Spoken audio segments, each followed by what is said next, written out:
time to start this three plenary session. This session is on economics of future of nuclear power. Nuclear is quite important, particularly to address climate change. But in recent years, many people started being concerned with the competitiveness of nuclear power. So this session is discussing whether we could keep nuclear as competitive as possible. My name is Kazu Toyoda. I'm CEO and chairman of IEEJ, Institute of Energy Economics in Japan. It's a think tank on energy and environment. We have three parts on the economics of nuclear energy. Before I invite three experts to make a presentation, let me go on very quickly the sort of prospect of nuclear construction cost reduction. I would say nuclear is the best student in the class of 3E, energy, security, environment, and energy economic efficiency. So energy security, when we had a Fukushima accident, all the nuclear shut down, and because of that, our self-sufficiency ratio went down from about 20% to 6%. And with respect to environment, since all the reactors were shut down, our emission increased. And so nuclear was quite important from the environment standpoint. Economic efficiency, as far as Japan is concerned, nuclear power generation is the lowest. It's the most competitive as of today, but not in the future, and we are not very sure. The challenge for safety, the nuclear in Japan is safety. Still, the public acceptance is not yet completely improved, but when we think about safety, technology is important, regulatory regime is important, and also culture, safety culture is important. Probably now technology is okay and regime is okay. We have now newly independent regulatory authority, but still safety culture. Most Japanese are trying to seek zero risk energy, but there is no zero risk energy. That's the problem, and probably what we can do is to reduce the risk to the level of tolerability. And this is the situation in Japan. We used to have 54 nuclear reactors, but only 5 are on operation as of today. But this year may be a good year. We are going to see 4 reactors more, which were said to be okay by the regulatory authority. And then our share of nuclear will be increasing to 5% or 6% of total power generation. So nuclear is important, but now nuclear is not necessarily low-cost energy for some countries. This is complicated chart, but the first line is showing nuclear. China, US, Japan, UK.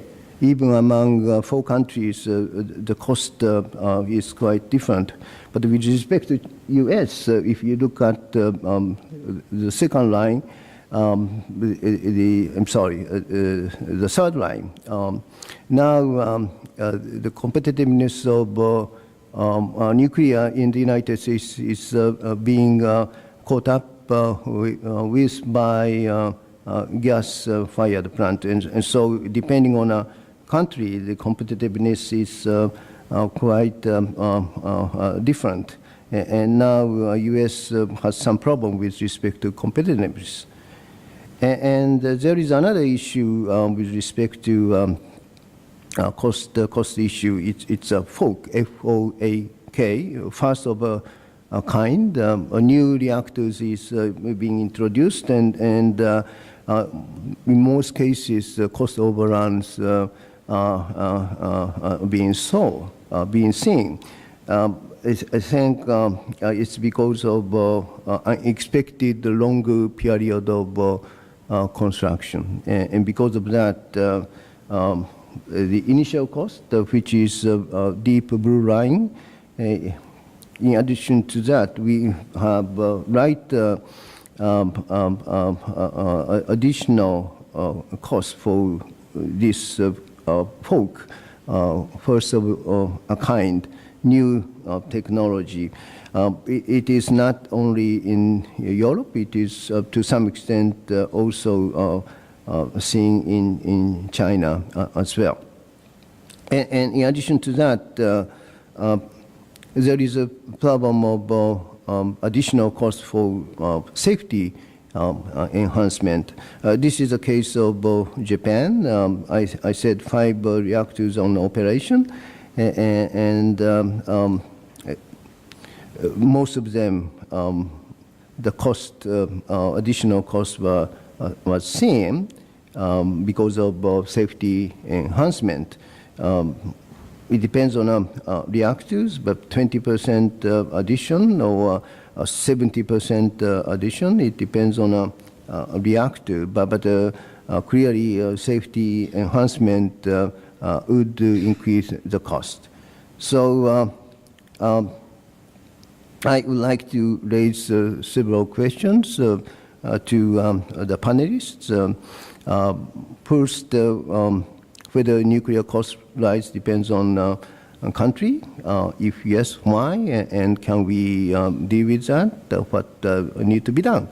And secondly, whether nuclear cost rise depends on technology, in particularly a new technology, FOAK.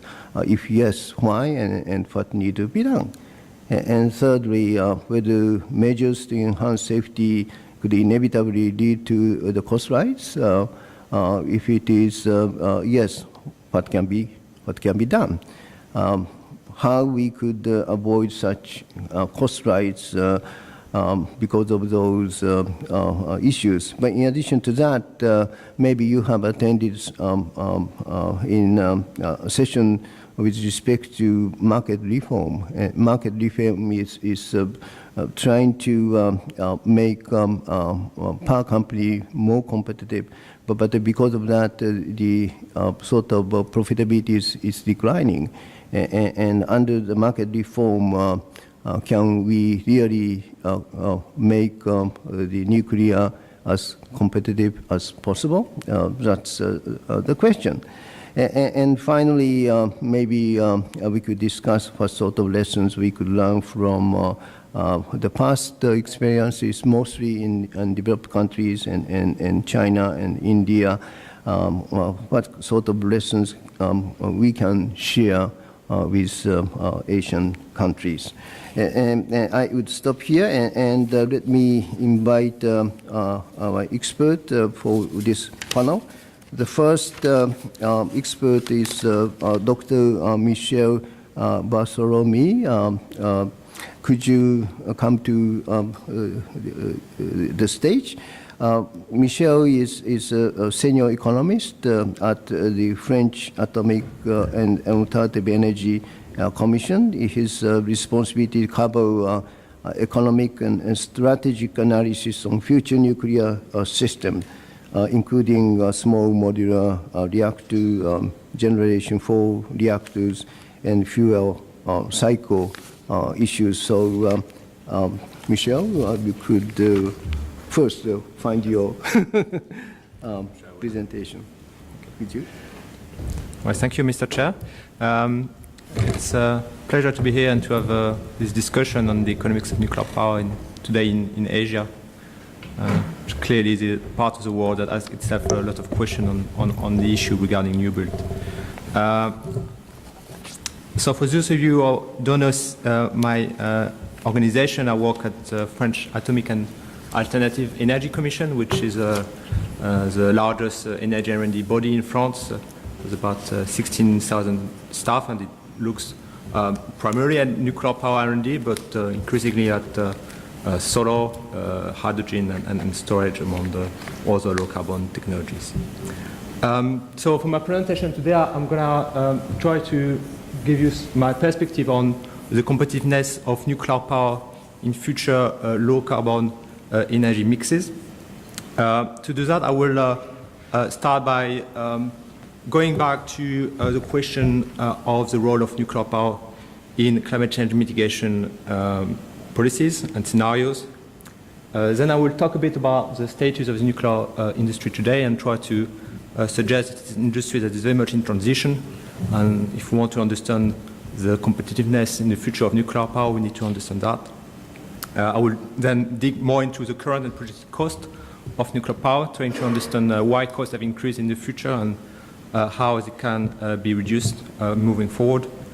And then, as we're economists, I won't only talk about cost, we'll talk a bit about value and try to highlight how the value of nuclear power might be shifting in a low-carbon mix.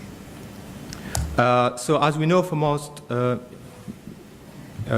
studies looking at climate change scenarios, the electricity sector will be a key pillar to decarbonization, primarily because we will need the electricity vector to decarbonize as a part of the power mix.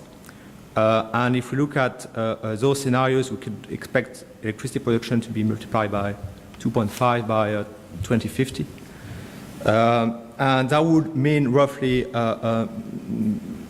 having more than half of the production based on renewables. So clearly renewables are going to be at the center of the stage here, but also a big shift and increase in the role of nuclear power. This is a study we did in France, part of the Energy R&D Coordination Alliance called ENCRE. You have studies done by the IEEJ that show similar results. And if we translate this result in terms of what it means for nuclear new build, it means about more than 1,000 gigawatts of capacity by 2050. So that's an important challenge. What we did in this study was not only to look at the economic potential, but also try to explore the technical potential of these technologies, asking experts of views. So this is a bit more qualitative, but there was two important findings which I think are important for the discussion we're having today. The first one is that nuclear and renewables need to play together, otherwise they won't succeed. So we need to really try to foster synergies between these technologies. And the second one is that we need to rapidly boost low-carbon R&D in these technologies. So what about the status of the nuclear industry today? Well, my proposal is that it's an industry very much facing some transition at several levels. I mentioned three of them here. One is ongoing reorganization of the industry, with vendors being restructured and some vertical integration happening, for instance, between Areva business reactor being taken over by EDF, the French nuclear utility. You also have what was expected a few years ago, some plant at risk of economic retirement in the US. But what we also see on that front is that there is some programs to try to reduce operation and maintenance costs. There is a program called the Nuclear Promise, run by the Nuclear Energy Agency, Institute in the US. And maybe the other side of the coin here is that, you know, if this is successful and if electricity prices resume to more sustainable levels, then clearly nuclear will have made a lot of effort, existing nuclear power plants, to improve their competitiveness. Second transition, it's to do more with the fact that we're finally seeing the end of first of a kind nuclear power projects. This has taken a lot of time. There's been a lot of delays, but we can see that in China, the first plant should be completed toward the end of the year, beginning of next year. the same in Europe, and the same also in Russia.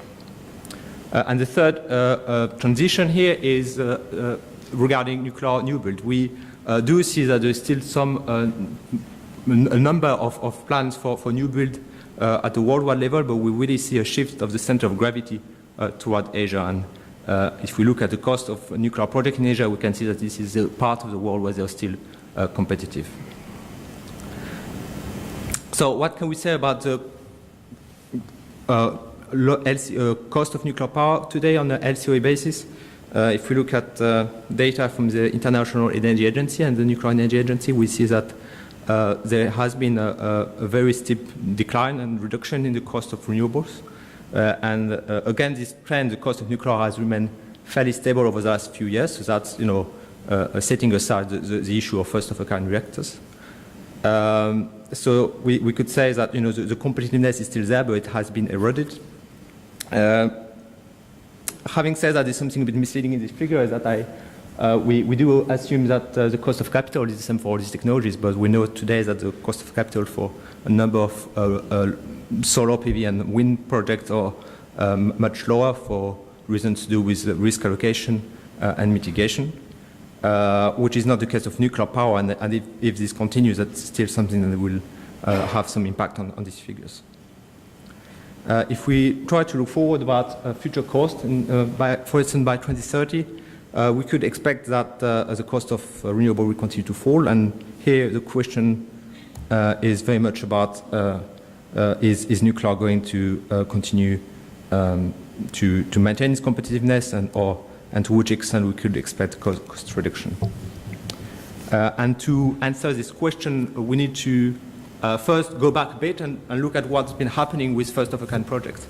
And on that front, my first observation is that most of the cost of nuclear projects have to do with indirect cost, not really with large components manufacturing, and more to do with installation, with project management, with labor cost.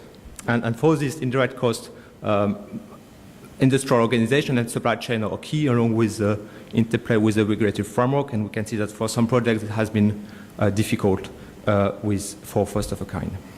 Now, what we do also see is that the efficiency can rapidly improve once we move to a project further down the line, and we can see that for some key parts of the construction between project in France and in China, there has been some reduction in the duration of key activities. And finally, we can also recognize that initially when the first-of-a-kind project were launched, they weren't really mature enough, and we know, for instance, in particular, looking at behavioral economies, that there can be some optimistic bias towards the cost of projects that are less mature, and we can hope that as we move from first-of-a-kind, we won't have the same issue with optimistic bias. Now, I mentioned that the cost of renewables is going to continue to fall, so we need to also see about prospects for cost efficiency moving forward for nuclear power. And here the key question is whether we can expect learning by doing in the nuclear industry, and we've done some studies on that, looking at historical cost data. And a key finding from that is that this is very much conditional on the standardization of the nuclear industry. And one of the reasons was the first nuclear program was successful, is that it was very standardized with one utility, one nuclear vendor, and that's really key for reducing cost in the long run. There is, however, a trade-off that I will point out, and we might go back to that in the discussion, which is that if we have cost reductions to standardization, we need to weigh that off against potential gain from new technologies, and that brings a difficult question that is not specifically nuclear, but about the optimal pace of technological change for these technologies. Now, I've also been asked to address a difficult question regarding the link between nuclear cost and safety. I will probably only give you a partial answer here, and to frame the discussion. I think if we look at a new build post-Fukushima, it is probably fair to say that there was not a strong direct impact on cost of Gen 3 reactors because safety margins were large enough, but there was still some impact through delays. And the issue is to which extent that might carry on for new projects. But at the same time, we need to embrace the complexity, if you wish, of nuclear safety. And as economists, sometimes we like to make simplifying assumptions, but we need to make sure that when it comes to assessing nuclear safety, we are talking about the right thing. And in fact, it goes beyond looking just at the probability of a nuclear accident. In particular, we need to look at the difference between safety standards and how they're implemented. And one of the issues in the nuclear industry is more how safety standards have been implemented and the fact that the impact on the supply chain, the project, were not necessarily anticipated. And we also need to recognize that safety culture can be very much at the heart of management practices and operational practices in the nuclear industry, so it might not always be possible to distinguish between economic and safety performance on that respect. Now, the other point I wanted to make here is that, of course, economic implication might not be anticipated ex ante, but it can also be difficult to revise them ex post because that in itself will be costly. Now then, if I take a bit more of a prospective approach on that, I think we can also see some potential for a more positive relationship between nuclear cost and safety in the short and longer term. In the short term, we have new technologies that come with potential improvement of both safety and reduction of costs. I give some example here. So for instance, you have accident-tolerant fuel. That's clearly something that contributes to both. And then in the longer term, I will move a bit more into that towards the end of my presentation. You have advanced reactor with intrinsic and passive safety, and that's something that could have an impact through simplification of reactor designs. But for that, there's still uncertainties because we will need a big overhaul of the safety approach. Now, I want to finish looking not only at cost, but also at the value of nuclear power. And on that, it's important to recognize something, and that's something that is not always well known, that nuclear power plants are not only baseload power plants that can operate with load following. It is the case, for instance, in France, where we have a large nuclear fleet, and it means that EDF could not only operate its power plant as baseload, and you had an example on this chart of one power plant operating with load following in France. And we have observed that this use of load following has been increasing with the penetration of renewable. And if you look at this data, you understand that in France, the nuclear capacity has been supporting the integration of renewables. I mentioned load following. We also need to look at other ways of nuclear power plant being flexible, such as modulation through output and heating, hydrogen and desalination are examples on that front. What about longer term prospect? Well, you have innovative reactor designs, and this is something on which CEA is very active. These reactors could provide a number of benefits more, in a few decades from now. For instance, you have small modular reactors that could, for which you could envision that the construction will be happening on site, not on site, but in factories. And if that's the case, then you can be more able to control cost, and you can reduce risk, and so not only direct overnight cost, but also financing cost. You have the issue of the integration of this plant in the mix. A good example would be that SMR could replace coal power plant in the US, so avoiding having to rearrange your power grid. You have the issue of distributed power, which is getting more importance, but also additional load following that could play a role. And if SMR are more flexible, you could envisage a nuclear mix with a large nuclear power plant operating its baseload and smaller power plants focusing on the load following. And then finally, here we're talking about technical innovation, but we also have a trend of shift in the innovation model supported by sometimes venture capital in the US. And you have a number of startups that are active on this, and most of the startups will probably fail, but if only you have a few of them or one or two that are successful, they could bring disruptive changes to the nuclear industry. So to conclude, two remarks here. First, that nuclear industry is coming to the end of the first of a kind period. This has been very difficult and very costly, and the nuclear industry has taken quite some hit from it. But now the issue will be to move to series reactor, for which you will be more likely to expect on-cost and on-budget projects. So we're here in Singapore, so here it's important to reflect that Asian economies are better positioned than other parts of the world with respect to constant cost and duration. But some issue may remain. Financing can be changing, and we have also the impact of a system cost that could destabilize the power market, and Marco will give us some interesting presentation on that. My other message is that post-first of a kind energy policy supporting nuclear, such as indirectly or indirectly, such as carbon pricing, will still be important to correct for market failures, but it will be primarily up to the industry to prove its competitiveness. And on that, I've started to research that there are some ongoing initiatives across the industry to do so, and Mr. Yang will have some interesting perspective from CGN operation in China. And as I mentioned, we have long-term prospects through innovative reactor designs. And that's it for me. Thank you very much.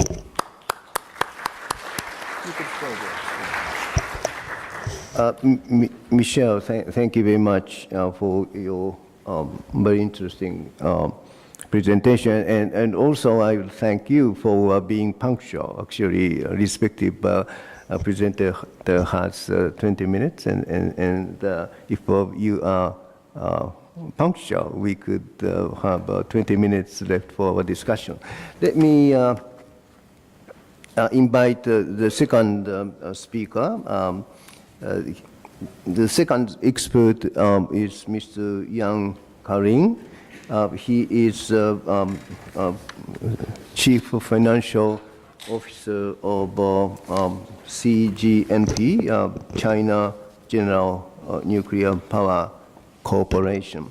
And he has quite experiences as a financial officer at other nuclear-related companies as well. So he is really expert on the economics of nuclear energy. So, Mr. Yang, you have a floor. Okay. Good afternoon, everyone.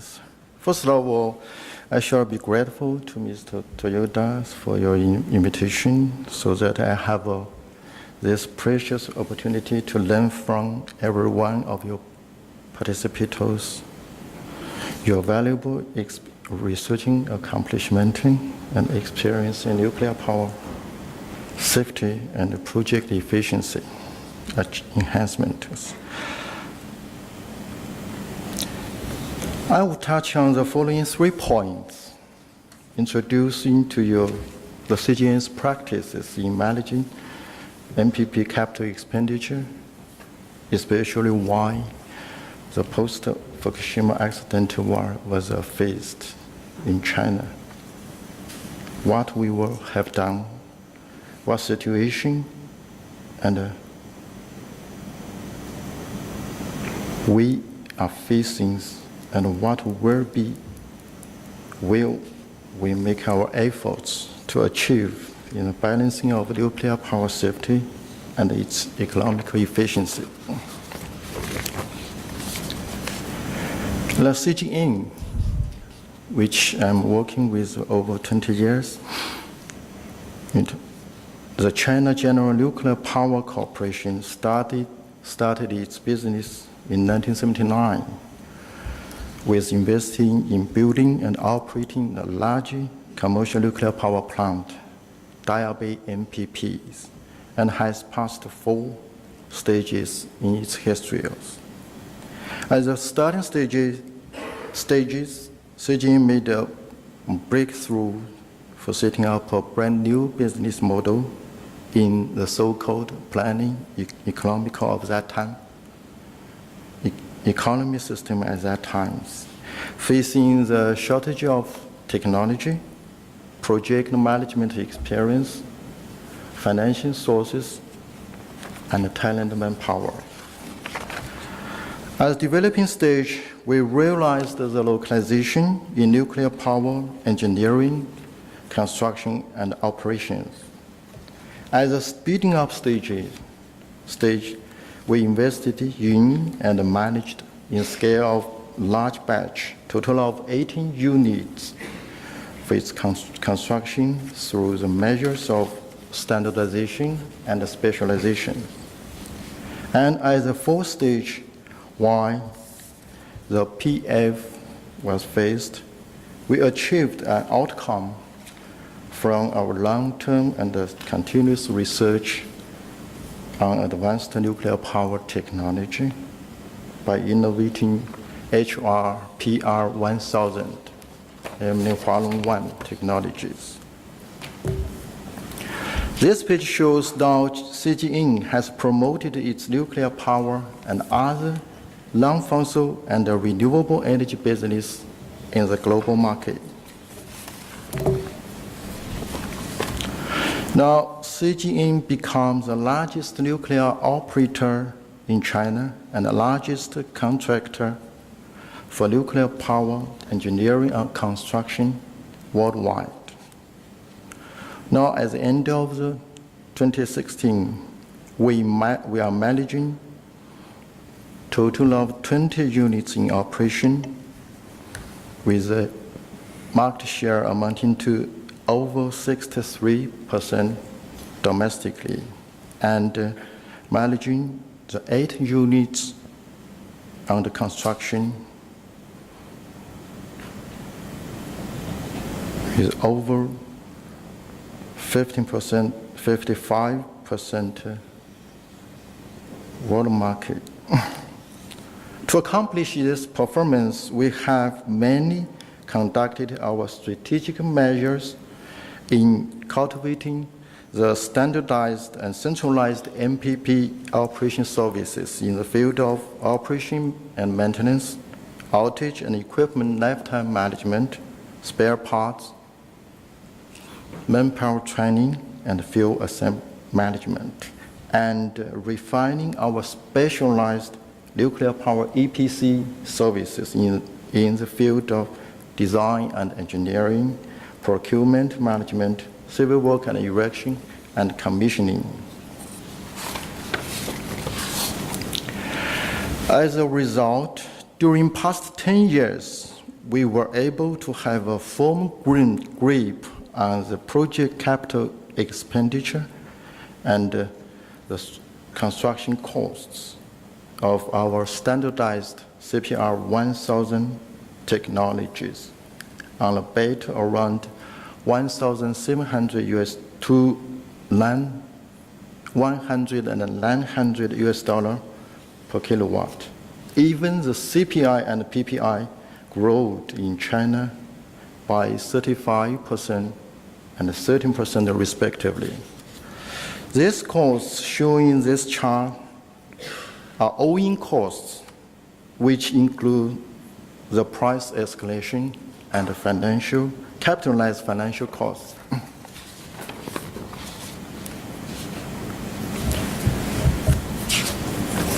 Now, facing the post-Fukushima environment in China, we shall cope with some new challenges for the future nuclear power businesses.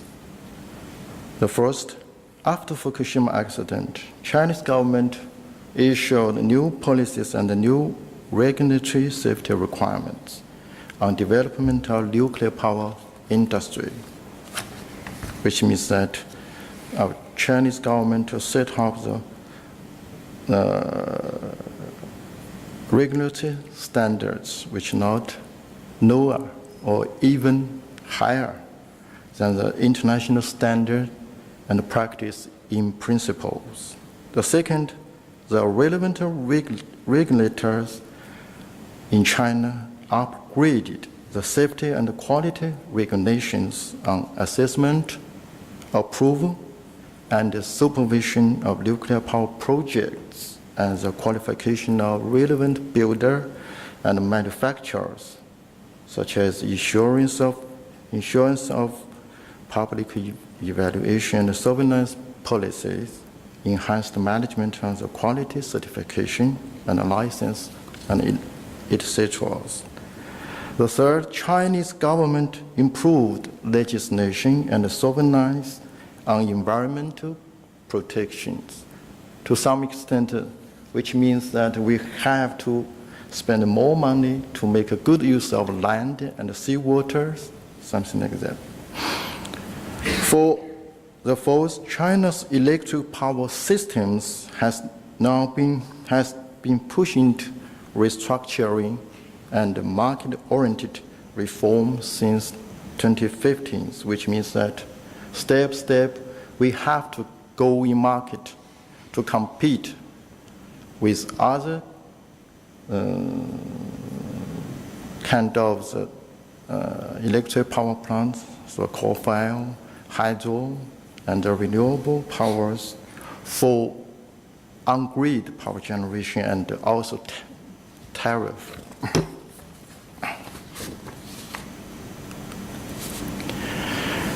Now, our countermeasures are mainly as follows, and state safe and efficient development policies supporting the China's nuclear power industry. The first, we innovated the HPR1000 technology. That's called Hualong 1, which is satisfying the high safety requirements of international standards with reasonable costs. In creating such G3, Generation 3 technologies, we were always targeting the balance between the safety and the economic efficiency over the lifetime operation of the projects. At the end of 2015, we began the HPR 1000 demonstration project for Fangchenggang Phase 2 MPP, which is situated in Guangxi Zhuang Autonomous Region. And the project is to be the reference plant for Berthelemy B in Britain.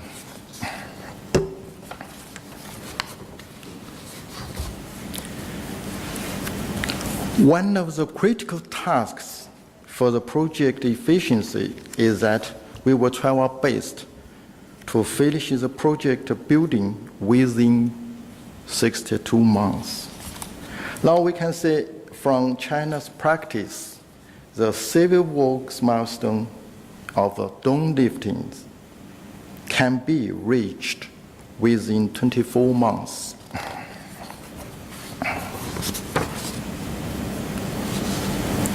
The second effort lied in design optimization.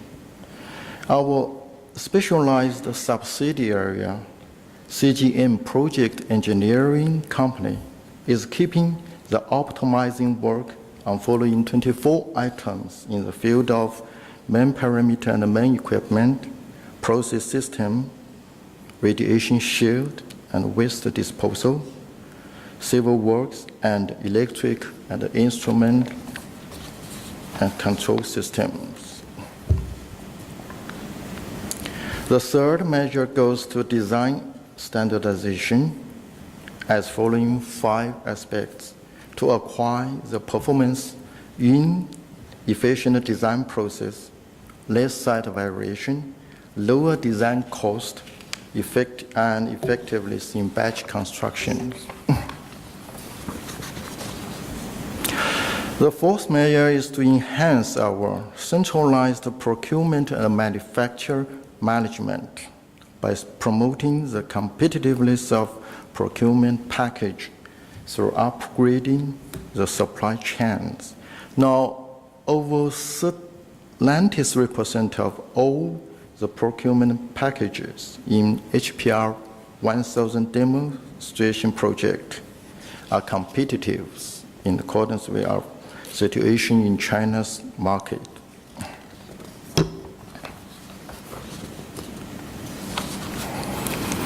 Number 5, also in-depth and specific methods and tools for the project engineering and constructions.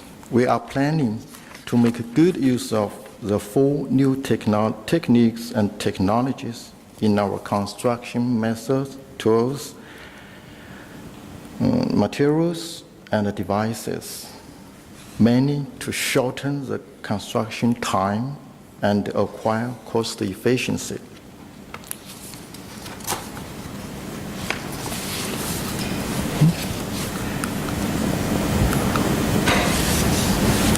The 6th is through comparing with conventional power project experience and the projects were to improve and enhance the CI conventional construction time and cost efficiency by taking serious measures, such as 5 aspects.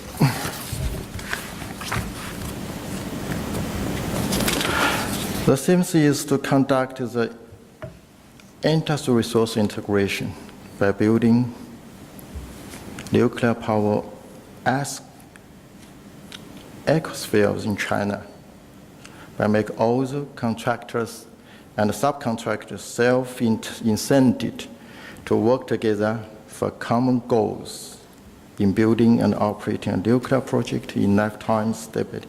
Safety, reliability, stability, and economic efficiency. The 8th is to keep and improve our work in efficient communication with and report to the relevant regulatory bodies by strengthening our transparency and nuclear safety cultures. This work is very important for us to manage our project timing.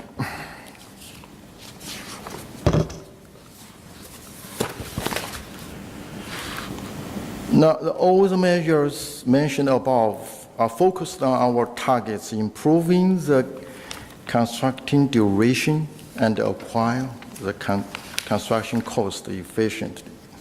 So our project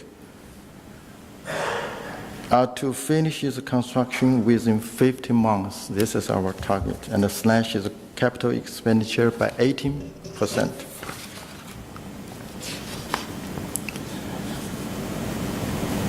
For the outlook for the Hualong 1, the safety, maturity, and economy of the HPR 1000 has been preliminary verified through the stage of R&D, and its demonstration project construction and to comprehensive competitiveness is qualified for batch construction and going abroad. And the last, for the overseas market potential for our technologies, Hualong 1 has started its applications for UUR certification since April 2015 and Go GDA UK General Design Assessment since October 2016. Potential clients who have shown interest in building HPR 1000 units. So, thank you, everyone. Mr. Yang, thank you very much for your very interesting Chinese perspective. I think it's very useful for us to share our Asian friends. Let me invite the third expert for this panel, Dr. Marco Cometti. He is OECD Nuclear Energy Agency expert. He's a nuclear energy analyst at so-called NEA, OECD, where he works on the economics of nuclear power. Recent and ongoing activities system cost of nuclear energy and renewable cost of nuclear accidents. Financing project structure of nuclear new build, projected cost of electricity generation, and full cost of electricity. You have the floor, Marco-san, please. Thank you very much, Mr. Toyoda, and thank you for inviting the OECD NEA to this conference to talk about the competitiveness of nuclear power. I'll present some of the results of some recent publication that we have done at the NEA. Probably you know some of them, the projected cost of generating electricity, which is a joint publication with the International Energy Agency, and two recent publications, one on the interaction between nuclear energy and renewables, and the second one on the nuclear new builds, in which we were looking mainly on financing and project management aspects. Just as an introduction quickly, I take this graph from a study from the International Energy Agency, which shows that if we want to meet or to have some chances to limit the temperature increase to 2 degrees, we need to reconfigure our energy system. Currently, 2/3 of the electricity comes from fossil fuel, while the rest is shared between renewables and nuclear. In 30 years' time, we have to completely change that. According to the IEEJ, 2/3 of the electrical production should come from renewables, and the rest is evenly shared between nuclear and fossil fuel, most of them with CCS. So there is a complete phase out of coal and oil and a massive increase of renewable energy. With respect to nuclear, the question is whether the nuclear industry will be up to meet those expectations, to keep cost under control, to ensure the competitiveness of nuclear power, and deliver on time and on budget, which we have not seen in the recent experience. Clearly, the result of that is that we will reduce by more than a factor of 10 the carbon intensity of the energy mix, going from more than 500 grams per kilowatt to 40 grams per kilowatt. This is the objective. With respect to economies of nuclear energy, we use the levelized cost of electricity, which is a quite simple, intuitive, and useful tool to compare different technology that may vary in terms of power output, load factor, size of investment, so on and so forth. And basically the LCOE is the constant unit price of output that would equalize the sum of discounted cost over the lifetime of a project with the sum of discounted revenues. For those of you that are more familiar with financing, is basically a net present value calculation, and the LCOE is the value that allows this net present value calculation to be equal to 0. So here I present the LCOE for the dispatchable baseload technology at 3 different discount rates. Real discount rate, 3%, 7%, and 10%. So it appears that nuclear is the lowest cost option for all countries analyzed at 3% discount rate, but this competitive advantage vanishes at 7%.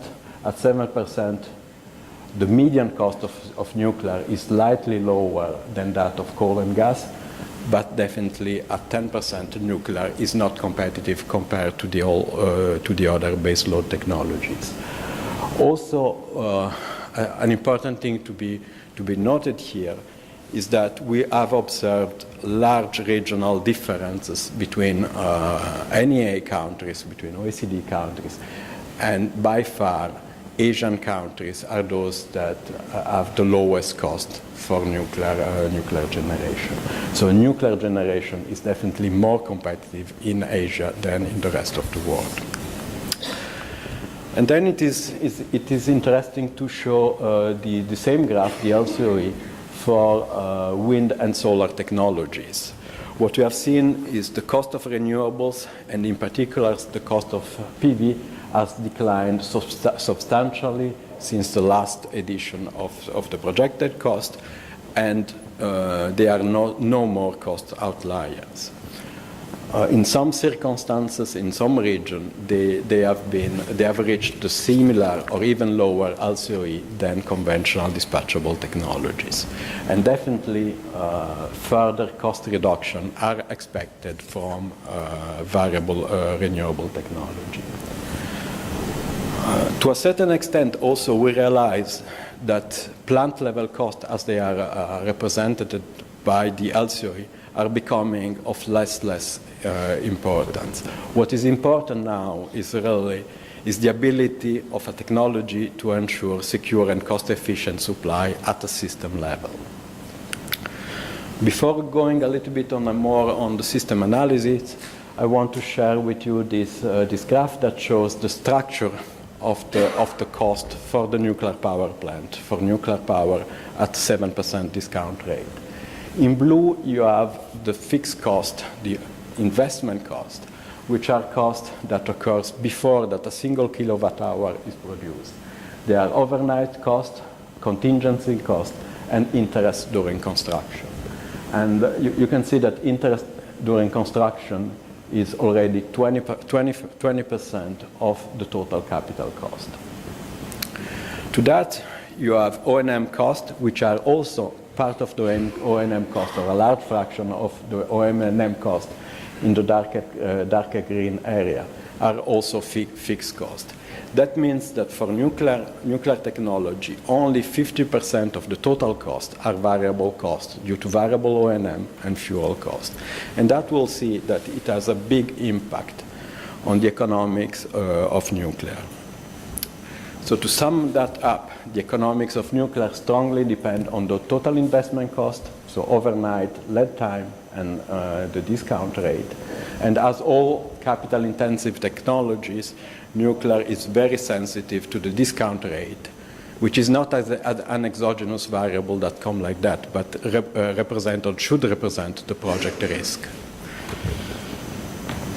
And finally, the variable cost of nuclear production are low, as I said, they are stable and well predictable over time.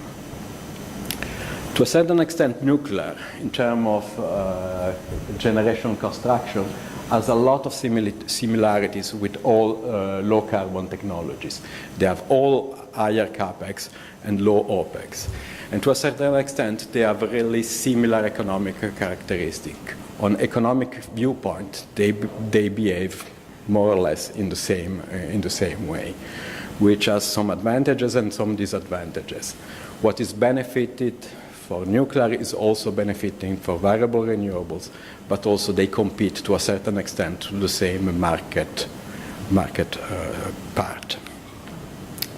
So as I said, we realize that the LCOE has some limitation because basically it looks at power plants in isolation alone, but it doesn't take into account the interaction between that power plant and the whole system, which we call the system effect.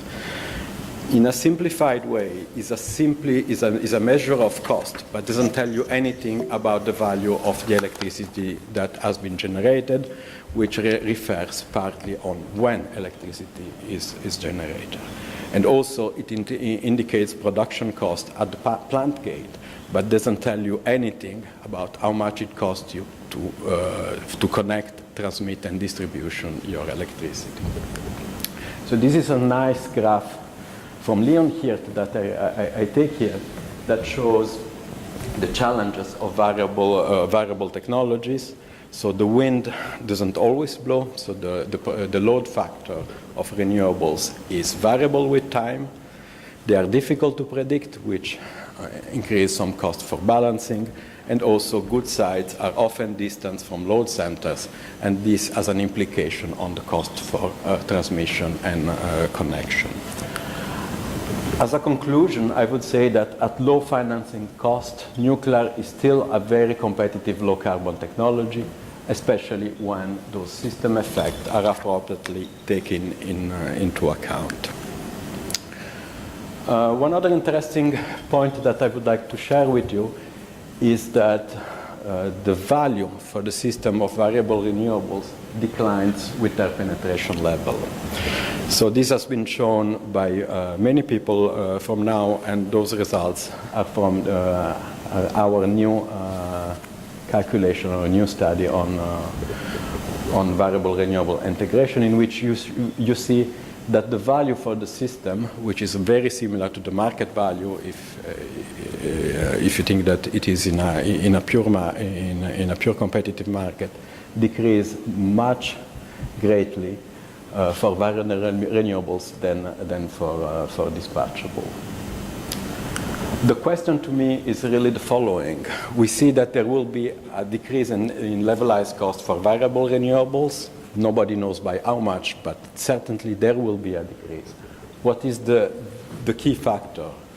Is the LCOE of variable renewable declining faster than their value with their penetration level or not? And that has big implication for the future electricity mix. On another subject also, we have seen that nuclear and variable renewables will have to coexist if we want to decarbonize the system.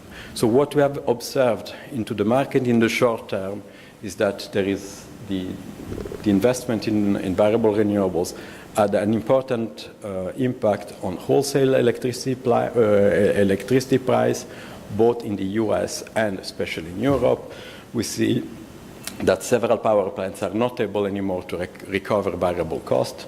This is valid for peakers, for open cycle gas turbine, for combined cycle gas turbine, as expected, but more surprisingly, also capital-intensive plants such as nuclear power plant in the US and also some hydropower plants in Europe have been severely affected and impacted by that. Also, financial situation of several utilities has strongly deteriorated in the last year, so their ability to take new investment is much more challenged. We have seen a few years ago a nice cover of the Economies saying how to lose $1 trillion, and it was reporting the situation of utilities in Europe. And also, on financial terms, the risk perception of the electricity system has increased, which leads to a higher cost of capital. In the long term, we need more flexibility in the system. There are several ways, but more flexibility from dispatchable and variable renewable generation, and that has an impact on nuclear. Means there will be declining load factor for nuclear power plants, especially if we have high shares of variable renewables or under strong carbon constraint, which also put a pressures on the competitiveness of nuclear, and also on the pure operational side. There will be more frequent and less predictable load following operation, much more and steeper ramping for nuclear. And from a financial viewpoint, you will see that with a lot of renewables and nuclear in the system, you will have thousands of hours with zero or very low electricity price, and to a certain extent, a much more skewed and less predictable wholesale market revenues, which also will increase financial risk for nuclear and variable renewables. The question here is really if we need a new market design if we want to decarbonize seriously our electricity mix, both for renewables and nuclear. Now I come to the second part of my talk, in which I want to analyze a little bit the evolution of nuclear generation cost based on our study. So I took the results for 9 countries that have contributed the most to the NEA studies. And we see that although since 2005, the increase in LCOE has been important, to a certain extent, the trends are not are not so pessimistic. There is not a big increase in the last year if you look over the 9 past edition of the study. However, what we see is that there has been a very important increase on the